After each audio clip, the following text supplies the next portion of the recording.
আপনারা দেখছেন TVN24 news network. সবশেষ আপডেটে স্বাগত জানাচ্ছি আমি রেশমা আহমেদ। আমেরিকার সাময়িক নিষেধাজ্ঞা ছাড়ের সুযোগে জাপানি কোম্পানিগুলোর কাছে আবারও অপরিশোধিত তেল বিক্রির আলোচনা শুরু করেছে ইরান।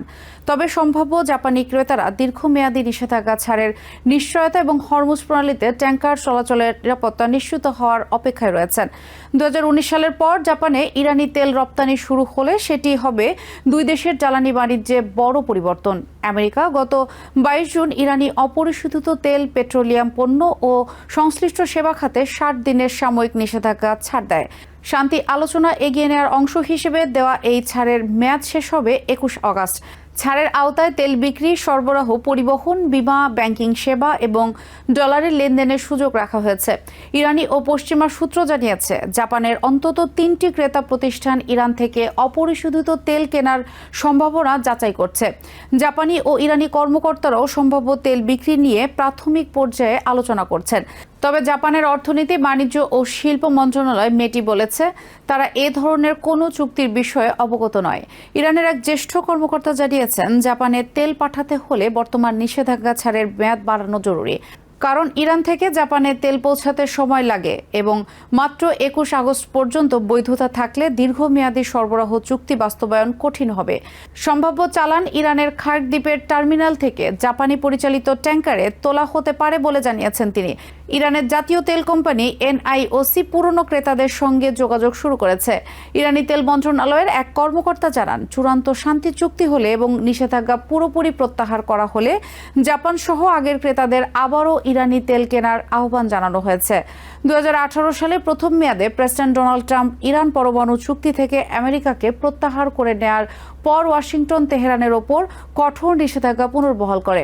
এরপর জাপান, সাউথ কোরিয়া, ভারত ও ইউরোপের দেশগুলো ইরানি তেল কেনা বন্ধ করে দেয়। পরবর্তী বছরগুলোতে চায়না ইরানের প্রধান তেল ক্রেতায় পরিণত হয়। তবে সম্ভাব্য বাণিজ্যের সবচেয়ে বড় বাধা এখন হরমুজ প্রণালীর নিরাপত্তা।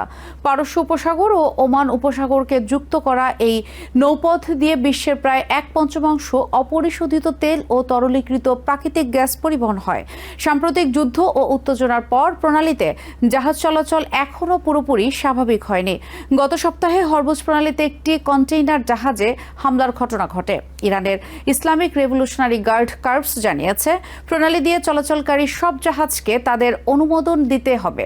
জাতিসংঘের আন্তর্জাতিক নৌ চলাচল সংস্থার হিসাবে প্রণালীর মধ্যাঞ্চলে প্রায় 80টি ভাসমান মাইন থাকার আশঙ্কা রয়েছে।